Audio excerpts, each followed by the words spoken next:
প্রথমে দেখুন আমি একটু তেল দিয়ে নিলাম।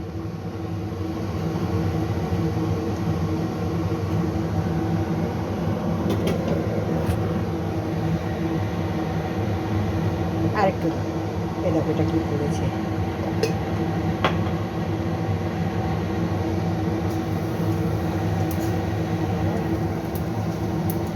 কালো জিরে দিয়ে দিলাম। এবার দেখুন আমি যে মশলাটা পেস্ট করেছি ওই মশলাটা আমি এর মধ্যে দিয়ে দিচ্ছি।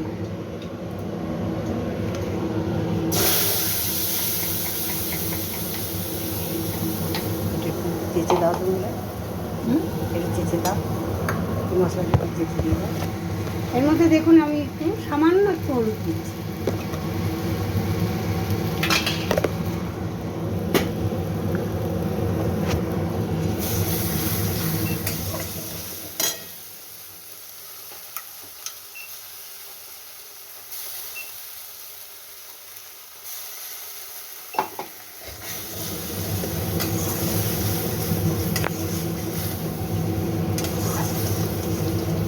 এটা একটু চিনি ফেলে দাও তো, চিনি ফেলে দাও, চিনি আর নুনটা বার করো।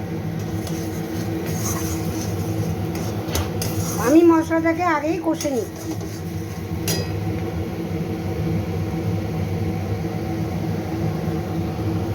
আমি একটু নুনও দিয়ে দিলাম, এখন অল্প করে দিলাম, পরে চেক করে নেব।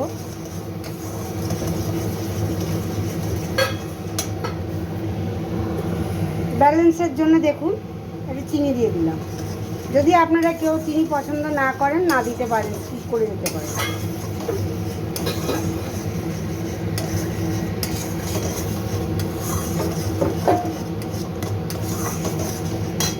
এইভাবে আমি একটু মশলাটাকে কষে নিই। দেখুন একটু মাখা মাখা রাখছি, একটু মাখা মাখা রাখলে ভালো লাগবে। পুরোগুলো দেখুন সেদ্ধ হয়ে গেছে, দেখুন পুরো সিমটিম গলে গেছে। এইভাবে একবার আমার রিকোয়েস্ট রইল, আপনারা এইভাবে একবার সিমটাকে করে খাবেন, দেখবেন গরম ভাত দিয়ে খুব ভালো লাগবে। আমি একটু ধনেপাতা ছড়িয়ে দিলাম ওপরে, দিয়ে একটু চাপা দিয়ে রেখে দিলাম, তাহলে ধনেপাতার গন্ধটা থাকবে। তারপর আমি সার্ভ করে আপনাদের দেখাচ্ছি।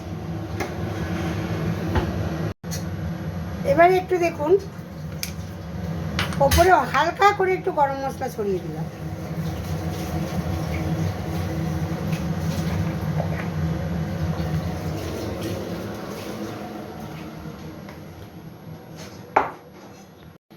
কেমন লাগছে বলুন? এরমভাবে একবার সিমটা করে খেয়ে দেখবেন, যদি ভালো লাগে অবশ্যই আমাকে কমেন্ট করে জানাবেন। আজকে রাখলাম, আবার অন্য কোনো দিন কোনো নতুন রেসিপি নিয়ে আপনাদের কাছে হাজির হব। ধন্যবাদ।